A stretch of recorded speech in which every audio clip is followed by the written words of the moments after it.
제가 미국에 와서 공부는 경영학을 공부했지만 원래 대학에서의 전공은 영문학이었습니다. 영문학.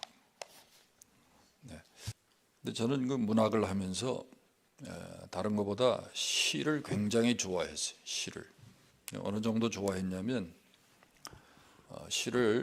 영시를 읽다가 너무 영시의 이 매력을 느끼고 또 너무나 큰 감동을 받아가지고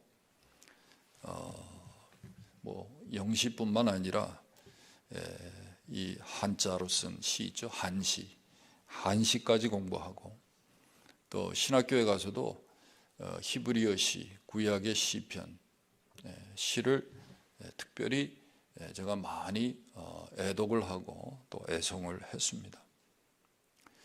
근데 시를 읽으면 저는 그냥 읽는 게 아니고요. 시를 읽을 때 막 가슴이 떨려요. 막 가슴이 막 펌핑을 하고요. 막 가슴이 떨립니다. 모르겠습니다. 그땐 제가 너무 청년 시절이고 꿈이 많았던 때라 그런지 아니면 정말 감수성이 예민해서 그런지 시를 읽으면 너무 좋은 거예요. 신학교에 가서도요, 시편을 공부하면 모세나 다윗이 제 옆에 와 있는 것 같아요. 그 시를 통해서 그렇게 교감이 이루어지는 거예요. 말씀과.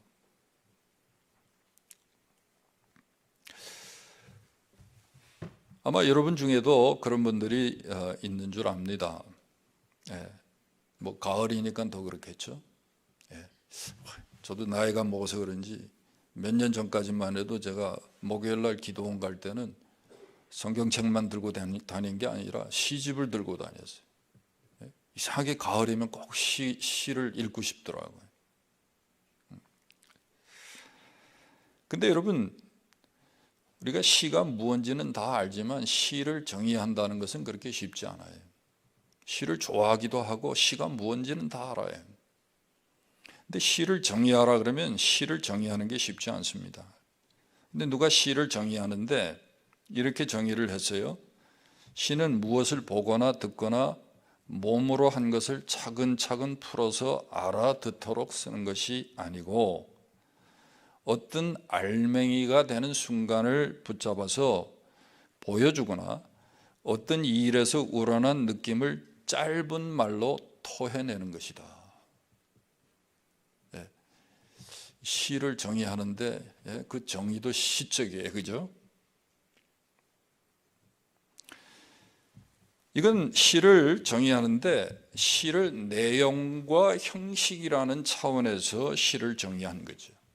그렇게 시를 이해하고 시를 정의한 거예요. 그런데 어떤 분이요,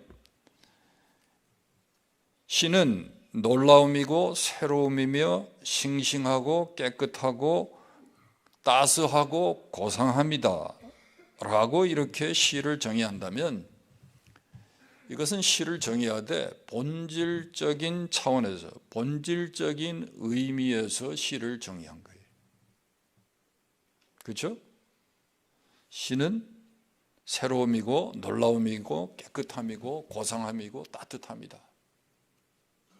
이건 시가 뭔가 했을 때 이런 본질적인 차원에서 시를 이해하고 시를 정의한 거죠.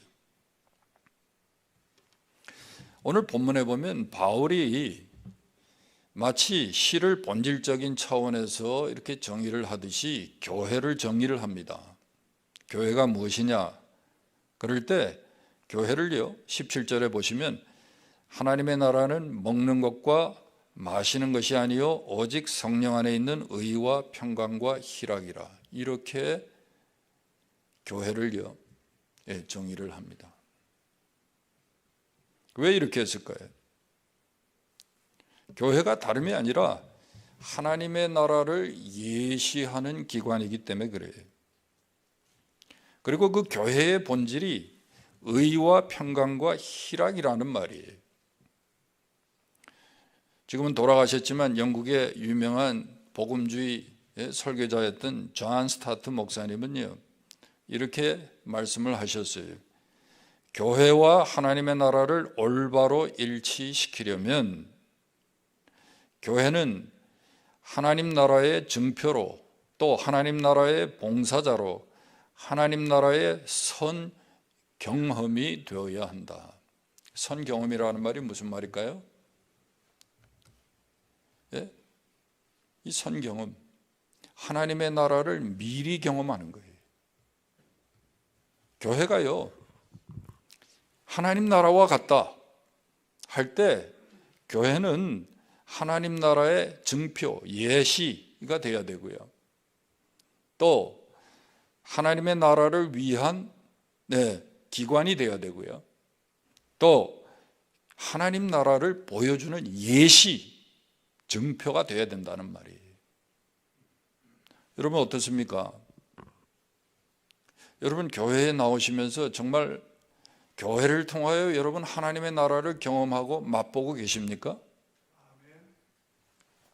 큰일 났습니다. 한 3분만 아멘 하시는 것 같아요.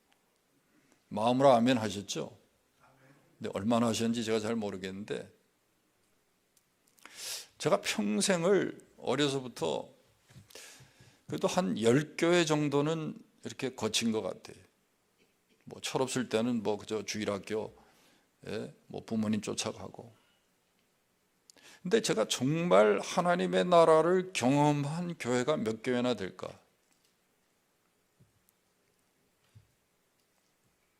예? 저는 뉴라이프 교회 이외에는 제가 미국 와서 하나님의 나라를 경험한 교회가 없는 것 같아요. 교회를 통해서. 여러분은 어떠신지 모르겠어요.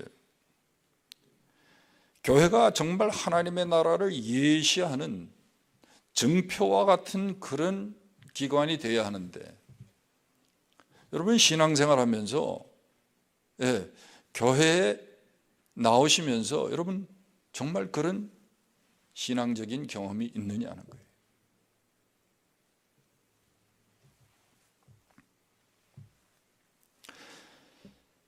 오늘 먼저 우리가 생각할 것은 교회가 하나님의 나라의 예시고 증표다라고 할 때 그게 무엇을 의미하느냐 하는 거예요. 그 말은요, 교회가 이 땅에 세워진 하나님의 왕국이라는 말이에요. 다시 말하면 지금 이 땅에서 왕이신 하나님의 통치가 이루어지는 곳이 교회라는 거예요. 여러분 하나님의 나라는요, 어떤 좋은 환경이나 형태가 아닙니다. 하나님의 나라는 하나님의 주권이 온전히 행사되는 곳이에요. 그러므로 교회를 하나님의 나라의 예시다 또는 하나님의 나라의 증표다라고 했을 때, 여러분 우리는 교회를요 그저 십자가가 세워져 있고 뭐 강단 이런 폴펫이 있고 뭐 교회에 목사가 있고 장로나 권사나 뭐 집사나 이런 이런 직분자들로 구성된 무슨 재직회, 청지기회 이런 기관들이 운영하는 그런 곳으로 우리가 이해할 것이 아니라 절대 주권자이신 하나님의 뜻이 이루어지고 교회의 머리 대신 예수 그리스도가 주관하시는 기관으로 우리가 이해해야 하는 것입니다. 그런데 우리는 교회를 어떻게 이해하죠? 십자가가 세워져 있고 들어가면 강단이 쫙 보여야 되고, 교회 안에 목사도 있고 장로도 있고 권사도 있고 집사도 있고 또 무슨 당회니 재직회니 이런 조직이 있어가지고 그 조직에서 의논하고 결정하고 그렇게 운영되는 것이 교회다. 소위 말하는 그 제도권 교회가 교회다. 이렇게 우리가 알고 있단 말이죠. 근데 그게 교회가 아니라, 교회는 단적으로 정의해서 왕이신 하나님이 통치하시고 교회의 머리이신 예수 그리스도가 친히 운영하시는 기관이라는 거예요. 그분이 주관하셔야 돼요. 그런데 오늘날의 현실 교회는 어떻습니까? 제가 좀 지나치게 말씀을 드렸는지 모르지만 한 10교회를 지나갔지만은 한두 교회에서 제가 잠깐 하나님의 나라를 맛본 것 같아요. 예? 그 중에 하나가 우리 교회죠. 예. 정말 우리 교회 여러분 초창기에 여기 이사 오기 전까지만 해도, 아니 이사 와서도 몇 년, 저는 정말 하나님의 나라를 맛본 것 같아요.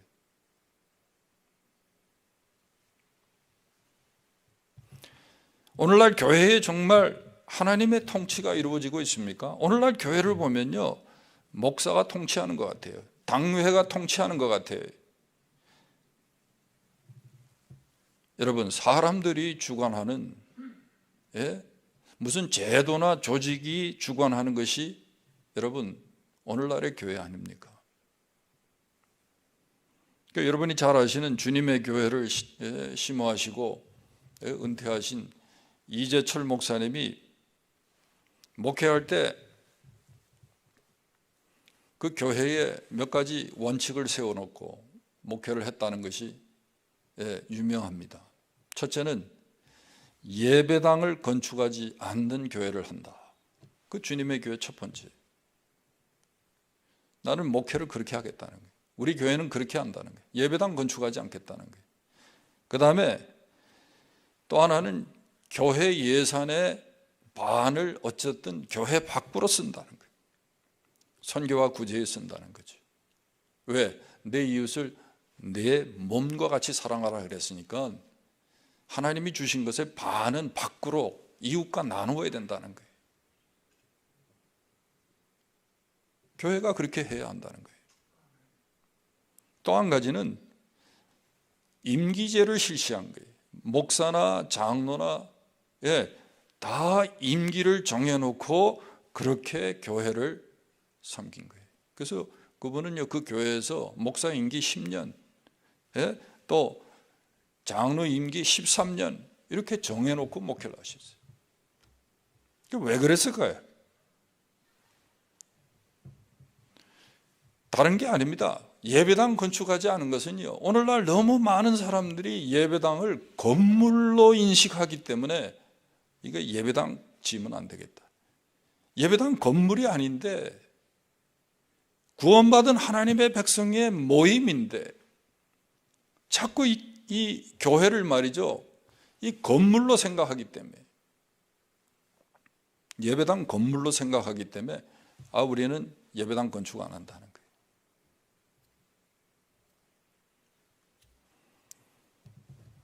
또 하나는 딴 게 아니라 이 임기제를 정해놓은 것은요, 다른 게 아니라 이 목사나 교회의 직분자들이 교회를 주관하고 교회를 자기 의미로 말이죠, 주인 노릇하게 될까 봐,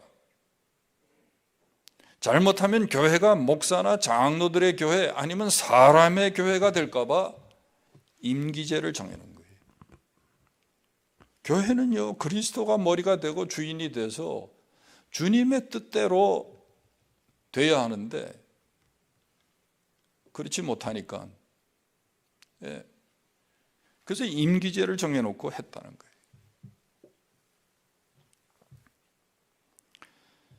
여러분, 우리가 기억해야 합니다. 아무리 교회에 간판을 걸고 교회의 형태를 갖추었다 해도 만약 사람이 교회를 주관한다면 그건 주님의 교회는 아니에요. 그것은요, 결코 하나님의 나라라고 할 수가 없어요. 하나님의 나라의 증표라고 할 수가 없는 것입니다. 그러므로 이 시대에 우리는 주님의 교회가 교회되기 위해서, 교회가 참 교회되기 위해서, 그리고 교회가 하나님의 나라를 보여주기 위해서요, 무엇보다도 이 주님의 통치권이 회복돼야 돼요. 주님의 주인 되심이, 왕 되심이 반드시 회복돼야 하는 것입니다. 그렇죠? 근데 오늘날 교회가, 그리스도가 주관하시고 그리스도가 주인 되신 교회가 되지 못하는 증거 중에 하나가 뭡니까? 다 비판하고 판단하잖아요. 판단하고 비판하실 분은 한 분이신 하나님, 교회의 주인 대신 머리 대신 그분만의 주권인데 사람들이 다 비판하고 판단한단 말이죠. 그러다가 맨날 갈등하고 교회가 분열하잖아요. 그러니까 이게 그리스도의 통치권이, 그리스도의 주인 되심이 세워져 있지 않기 때문에 그런다는 거죠. 여러분, 선악과에 대한 그 참 의문이 많으세요. 왜 하나님이 선악과를 만들어 가지고 사람이 죄를 짓고 타락하게 만들었을까? 그리고 사망이 임하게 됐을까? 아예 선악과를 만들지 않았으면 좋았을 텐데 왜 사랑이신 하나님이 선악과를 만들었을까? 뭐 이건 여러분 신앙생활을 하면서 한 번쯤은 여러분이 다 질문하신 그런 내용이죠. 여러분, 에덴 동산에 선악과가 왜 존재해야 했을까요? 그건 다른 게 아니라 하나님만이 주권자이시고 이 하나님과 피조물, 창조주와 인간의 차이를 인정할 때만이 에덴이 에덴 될 수 있기 때문에, 그래서 하나님이 선악과를 만들어 놓으신 거예요. 그 선악과를 보면서 피조물인 우리는요, 피조물인 것을 인식하고 우리를 만드신 하나님, 주권자이신 왕이신 하나님이 계신다는 사실을 늘 인식하며 살라고, 모든 것이 말이죠, 부족함이 없이 완벽한 것이지만 선악과를 그곳에 두신 거예요. 그걸 보면서 내가 주권자가 아니고 내가 주인이 아니고 이 동산에 하나님 그분이 주권자고 하나님 그분이 다스린다는 것을 늘 리마인드 시키기 위해서 선악과가 필요하다는 거예요. 그러니까 오늘날 여러분, 교회 안에 다른 게 필요한 게 아니라 이 선악과의 신앙이 필요한 거예요. 선악과의 신앙. 이 선악과의 신앙이 회복돼야 돼요. 제가 왜 신학이라고 말씀하지 않냐면 이 정도는 알고 있는 분들이 많아요. 선악과가 선과 악을 분별하는 정도가 아니라 하나님과 나 사이의 차이를 알라는, 나는 철저히 피조물이고 그분이 주권자라는 것을 인정하기 위해서, 늘 상기시키기 위해서 두신 하나님의 법이라는 것을 신학적으로는 여러분 배워서 압니다.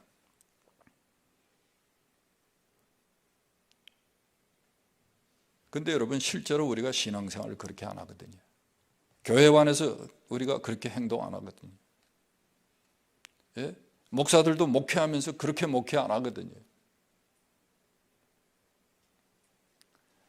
이 선악과의 신앙이 회복돼야 돼요, 교회 안에. 그래야 여러분 에덴이 에덴 되는 것이고 교회가 정말 에덴이 되는 거예요. 하나님의 나라의 증표가 되는 것입니다. 마태복음 16장 18절에 예수님이 말씀하셨어요. 내가 이 반석 위에 내 교회를 세우리니 음부의 권세가 이기지 못하리라. 누구의 교회요? 예수 그리스도의 교회. 교회의 주인이요, 예수 그리스도예요. 누구도 그분의 주권과 통치권을 침해하면 안 되는 것입니다. 만약에 그렇게 한다면 그건요, 교회가 아니에요. 하나님의 나라가 될 수가 없어요. 자, 두 번째, 하나님의 나라가 의와 평강과 희락이다 했을 때 이 말의 의미가 무엇이냐는 거예요. 쉽게 말하면요, 하나님 앞에서는 의롭고 서로 간에는 화평이 있고 또 우리 개인의 마음에는 신령한 기쁨이 있을 때 그것이 바로 하나님 나라의 모습이라는 거예요. 예배당 건물이 있느냐 없느냐, 목사가 있느냐 없느냐, 교인이 얼마가 있느냐, 이게 문제가 아니에요. 장로교 헌법에서는요, 대개 조직교회, 조직교회가 되려면요, 목사 한 사람과 최소 한 사람의 장로가 있어야 돼요. 그래서 당회가 조직이 돼야, 형성이 돼야 그게 조직교회예요. 만약에 목사가 혼자 있다, 다 평신도들만 있다,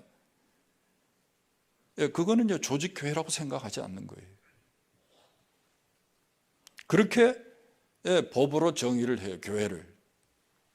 근데 여러분, 그게 문제가 아닙니다. 교회에 무슨 목사가 있느냐, 무슨 집사가 있느냐, 이게 중요한 게 아니에요.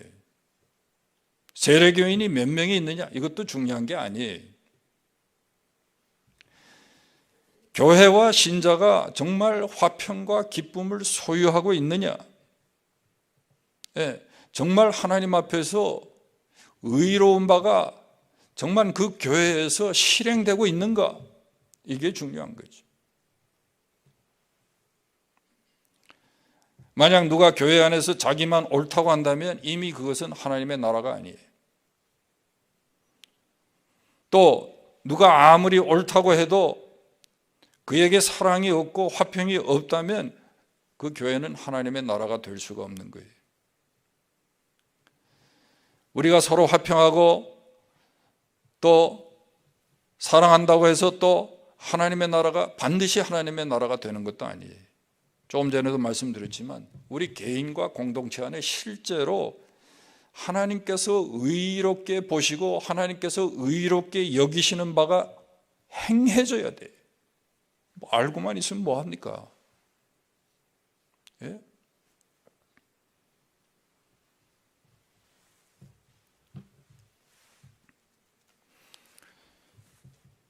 이 어느 대가족, 할머니 할아버지까지 손주까지 함께 사는 가족에서 일어난 해프닝입니다.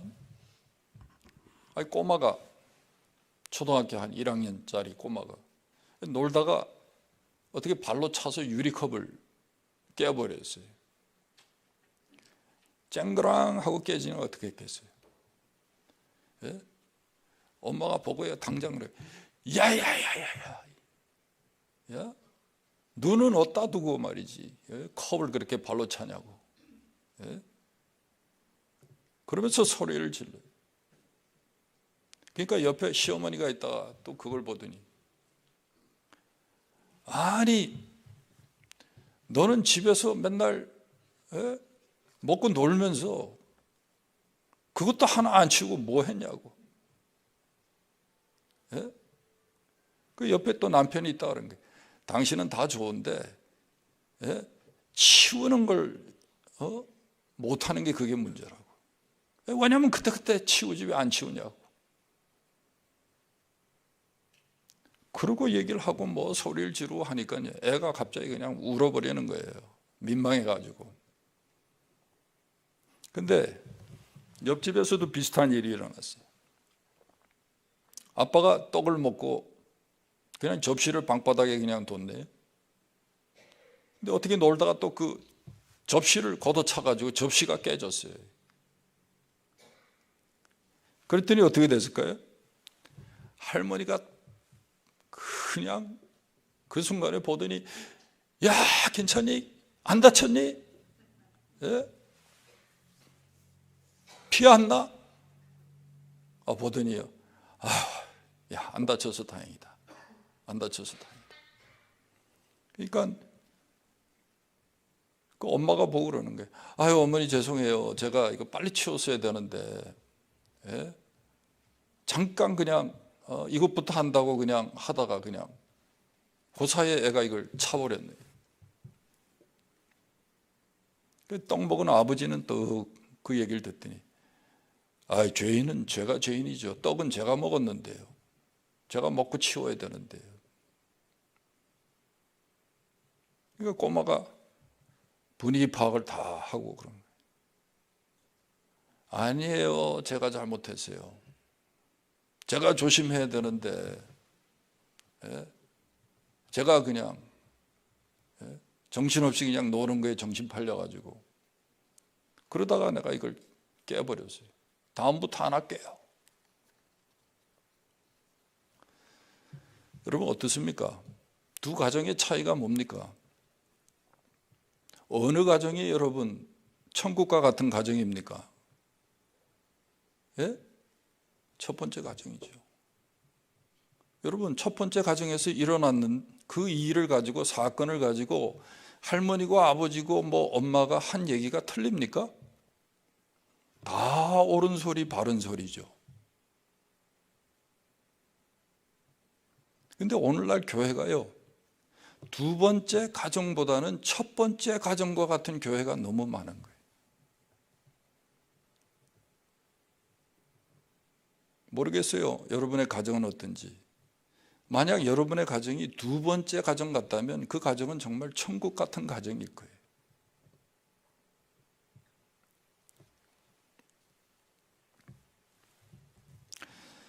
이 두 가정의 차이는요, 다른 게 아니에요. 첫 번째 가정보다도 두 번째 가정에는 용납이 있고 사랑이 있고 화평이 있는 거죠. 의의는요, 다 있어요. 교회 안에 보면. 예? 뭐 설교 못하는 목사가 뭐 있습니까? 뭐 이단이나 여러분 허튼 소리 하지. 예? 뭐 복음주의 교단을 교회를 표방하는 교회치고 여러분 뭐 옳은 소리 하지, 뭐 쓸데없는 소리 이단 사설을 가르치고 여러분 전합니까? 근데 없는 게 뭐예요? 딴 게 아니라 화평이 없는 거예요. 기쁨이 없는 거예요. 사랑이 없는 거예요. 그래서 오늘 교회가 하나님 나라의 증표이고 예시가 되어야 됨에도 불구하고 세상 사람들에게 하나님의 나라가 무엇인지 보여줄 수 없기 때문에 교회가 인기가 없는 겁니다. 교회 별로 오고 싶지 않은 거예요. 왜? 싸울 때 보면 더 지독하니까.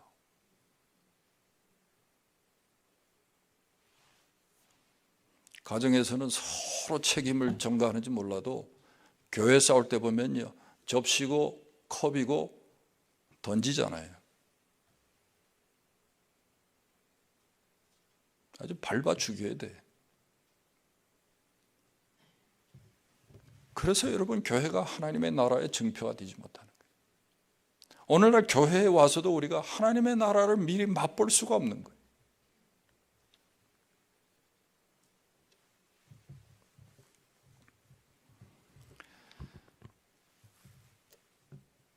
여러분, 교회가 하나님의 나라의 이 본질적인 이 요소들, 의와 평안과 희락, 기쁨이 있어야 여러분 교회가 교회다워지고요, 하나님의 나라가 그곳에 세워지는 거예요.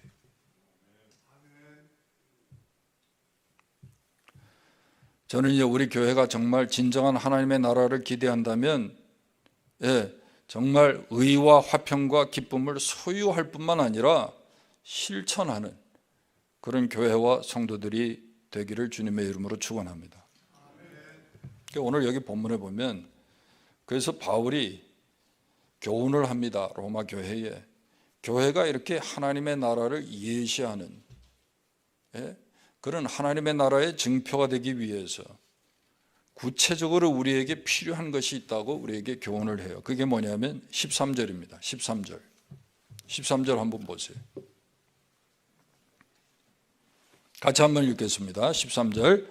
그런즉 우리가 다시는 서로 비판하지 말고 도리어 부딪힐 것이나 거칠 것을 형제 앞에 두지 아니하도록 주의하라.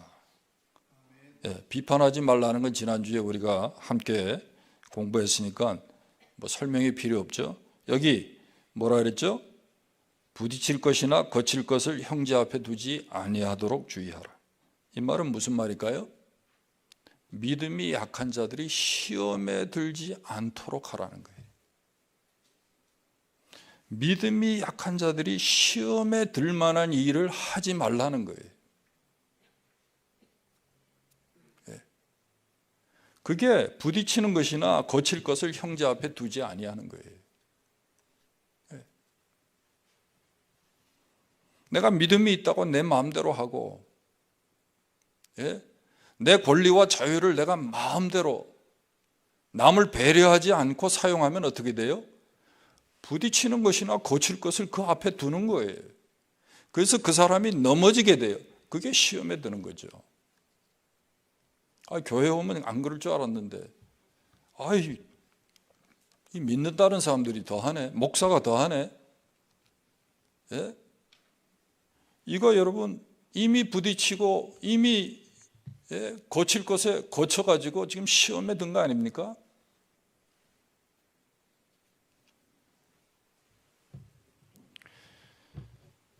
그래서 여기 21절을 보세요. 21절.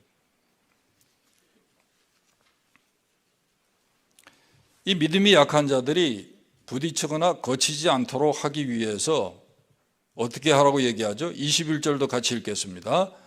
고기도 먹지 아니하고 포도주도 마시지 아니하고 무엇이든지 내 형제로 꺼리끼게 하는 일을 아니함이 아름다우니라. 무슨 말이죠? 내가 믿음이 있어요. 그럴 만한 믿음이 있어요. 아무거나 먹을 수 있고 아무거나 마실 수 있고 다 할 수 있어요. 그렇지만 내 자유를 제한할 줄 알아야 한다는 거예요. 시험에 들지 않게 하기 위해서 비판도 하지 않을 뿐만 아니라 내가 할 수 있어도 교회의 유익을 위해서, 덕을 위해서, 내 형제를 위해서 내 자유를 제한할 수 있어야 된다는 거예요. 이게 하나님의 나라의 모습이라는 거예요.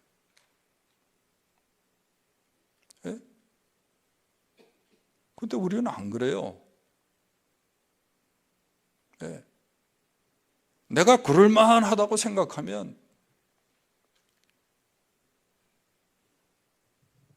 내 말이 바른 소리라고 생각하면 하고 싶은 말 다 하죠.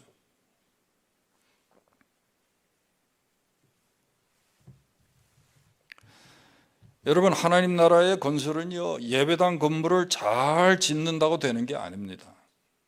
또 교회가 무슨 대단한 사역을 한다고 해서 하나님의 나라를 든든히 세우는 게 아니에요.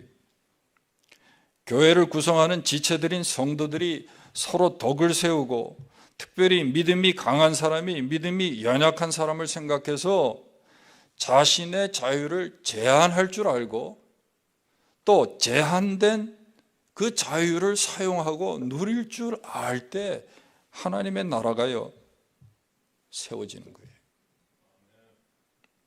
그런 교회를 보면서 하나님의 나라에 여러분 우리가 모습을 보는 거예요.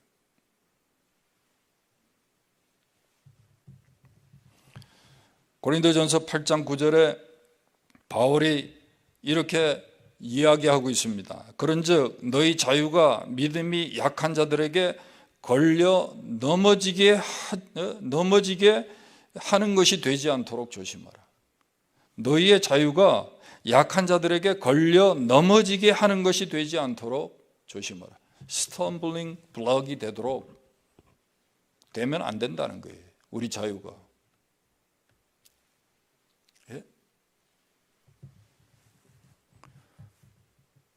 지금 여러분 교훈이 어디서부터 시작된 건지 여러분 아시죠? 교회 안에 먹고 마시는 문제부터 시작된 거예요. 먹고 마시는 것 그 자체는 중립이에요. 하나님이 모든 것을 다 선하게 만드셨어요. 그래서 성경이 굳이 구체적으로 명확하게 말하지 않는 것은 우리의 신앙 양심에 따라, 상황에 따라 여러분이 판단하시고 먹을 수도 있고 마실 수도 있어요. 아무 문제가 없어요. 제가 지난주에도 말씀드렸지만 장 목사가 산삼주를 마셨다고 해서 우리 목사님 술 마셔, 그러고 돌아다닐 사람은 없을 거예요. 그렇죠? 산삼주를 술이라고 생각하지 않고 다 약이라고 생각한단 말이죠. 그래서 제가 말씀드렸죠. 독일 사람은 맥주를 술이라고 생각하기보다 음료수라고 생각하고 마신단 말이에요. 유대인들은 잔치에서 포도주를 마실 때 그걸 술이라고 생각하기보다 기쁨을 표현하는 음식이라고 생각한단 말이죠.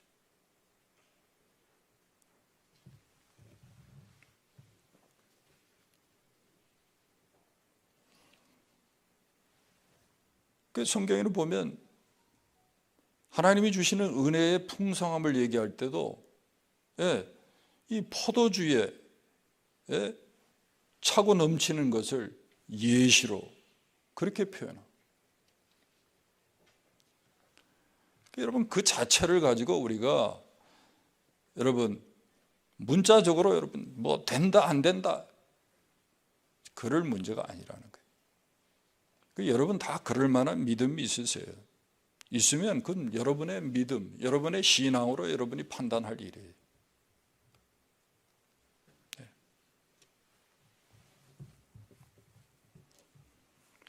근데 여러분 내 믿음이 약한 자들에게 그들이 걸려 넘어지게 하는 스텀블링 블록, 부딪히게 하는 것이나 거칠 것이 되면, 트랩이 되면 안 된다는 거예요. 그러면 뭐라 그래요? 8장 12절, 고린도전서 8장 12절 보세요.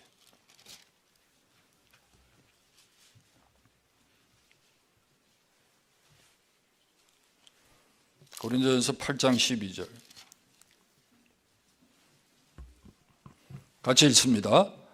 이같이 너희가 형제에게 죄를 지어 그 약한 양심을 상하게 하는 것이 곧 그리스도에게 죄를 짓는 것이니라. 술을 마셔도 되는데요, 내 술 마시는 자유가 믿음이 약한 자에게 스텀블링 블록이 돼 부딪히거나 넘어지게 해요. 그러면 어떻게 돼요? 그래서 그 사람이 시험에 들어요. 그러면 어떻게 해요? 그리스도께 죄를 짓는 거예요. 그래서 교회가 교회다워지고 교회가 정말 하나님의 나라의 증표가 되기 위해서는 교회에서요, 이 하나님의 나라의 모습을 우리가 볼 수 없으면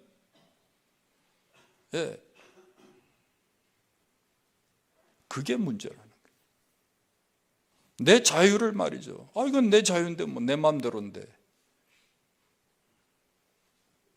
해서 시험에 드는 사람이 있으면 그건 죄를 짓는 것이고 그 죄로 인해서 하나님의 나라가 이루어지지 못하는 거예요. 세워지지 못하는 거예요. 그러니까 여러분 오해하지 마시기 바랍니다. 술 먹는 그 자체가 죄가 아니라 술을 마시기 때문에, 생각 없이 술을 마시기 때문에 아무 데 가서나 술을 먹고 아무 자리에서나 마시고 이래서 혹시 믿음이 연약한 자가 걸쳐 넘어지게 되면 그게 죄를 짓는 거예요. 그래서 주의하라 그런 거예요. 조심하라 그런 거예요. 아무 데서나 가서 술 먹고 아무 자리나 여러분 우리가 나 편하게 행동하면 안 된다는 거예요.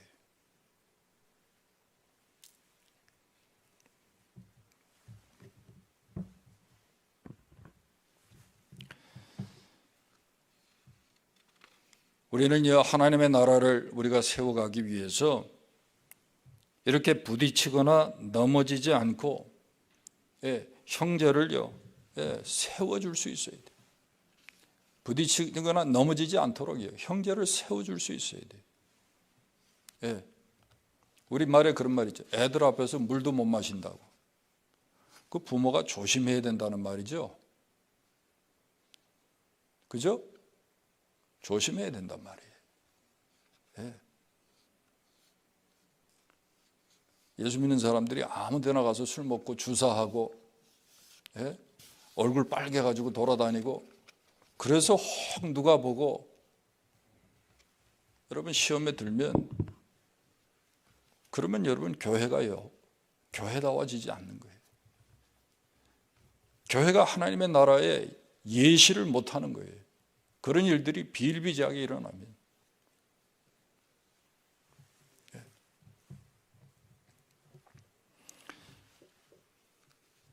여러분 우리가 교회 안에서 말이죠 형제들이 부딪히거나 넘어지지 않도록 시험에 들지 않도록 하기 위해서 저와 여러분에게 꼭 필요한 것이 있다고 말씀을 해요. 그게 15절에 보세요. 오늘 본문 15절에 그 뭐라고 말씀하고 있죠? 15절에 만일 음식으로 말미암아 내 형제가 근심하게 되면 이는 내 사랑으로 행하지 아니함이라. 그리스도께서 대신하여 죽으신 형제를 내 음식으로 망하게 하지 말라. 우리가 형제가 넘어지지 않도록 하기 위해서 우리에게 필요한 거는요, 그리스도와의 관계 속에서 늘 형제를 보라는 거예요. 그냥 내 마음대로 하지 말고, 그냥 비판하지 말고,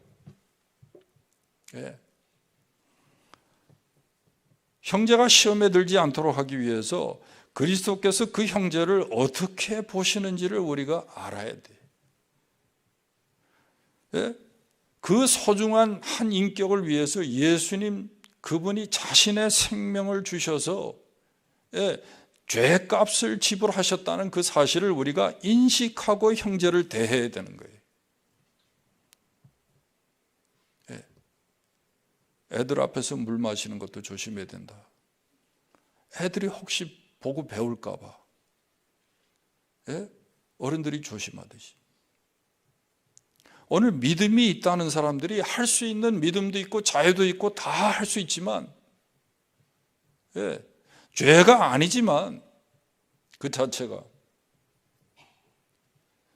조심하고 하듯이 형제들 앞에서 우리가 우리의 자유를 제한해야 한다는 거예요.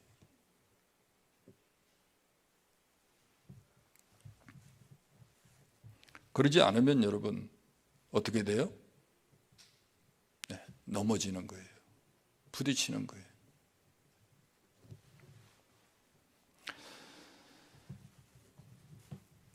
여러분, 우리가 이렇게 주님의 시각으로 형제를 보지 못하고 비판하거나 그 형제의 그런 모습을 보고 우리가 가십하기 때문에 형제가 낙심하고요. 그래서 실족하고요.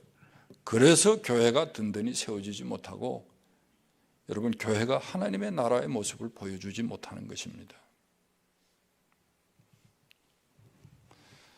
말씀을 맺으려고 합니다. 여러분, 교회는요, 하나님의 나라의 증표가 되어야 돼요. 하나님의 나라의 예시가 되어야 돼요. 교회를 보면, 야, 하나님의 나라가 정말 좋은 데구나. 하나님의 나라가 있는 곳이구나. 세상과는 다르구나. 나도 거기 가고 싶다. 교회를 보면서 그렇게 돼야 돼. 그렇게 되기 위해서 우리에게 필요한 게 다른 게 아니라 교회 안에 하나님의 왕권이 회복돼야 돼. 그리스도의 주인 되심이 회복돼야 돼. 교회 안에 여러분, 정말 하나님의 나라의 본질적인 요소인 의와 화평과 희락이 넘쳐야 돼. 저는 우리 교회가 그런 교회 될 수 있기를 바랍니다. 이게 사람이 나이가 들어도 그렇고, 교회가 이게 점점 세월이 가서 교회가 나이가 들어도 비슷해지는 것 같아요. 뭐 더군다나 무슨 뭐 주일학교도 없어지고 하는 판이니까 무슨 새로운 인풋이 없어서 더 그런지 모르겠는데, 다 자기 편한 대로 하려고 그래. 저부터. 남 신경 안 쓰고, 아이 뭐 평생 우리 살았는데 뭐 그렇게. 우리 여태 그렇게 하고 왔는데 누가 옆에 있든지 신경 안 써요. 나 편한 대로 하려고 그래. 여러분, 절대로 그렇게 하면요, 하나님의 나라를 이룰 수가 없습니다. 오라도 화평해야 돼요. 사랑이 있어야 돼요. 그리고 기쁨이 있어야 돼요. 어디 뭐 교회 뭐 눈치 보여서 오겠어? 이렇게 되면 안 되는 거예요. 기쁨이 있어야 돼요. 저는 우리 교회가 그런 교회 될 수 있기를 다시 한번 주님의 이름으로 축원합니다. 기도하겠습니다. 하나님 아버지, 오늘도 저희들에게 귀한 말씀 주셔서 하나님의 나라가 무엇인지, 정말 하나님의 교회를 통해서 그 하나님의 나라를 맛보고 경험할 수 있도록 교훈해 주시니 감사합니다. 오늘 얻기는 우리가 섬기는 교회, 우리가 몸담은 이 믿음의 공동체, 정말 의와 사랑과 화평과 기쁨이 충만한 교회 될 수 있도록 은혜를 더해 주옵소서. 예수님의 이름으로 기도하옵나이다. 아멘.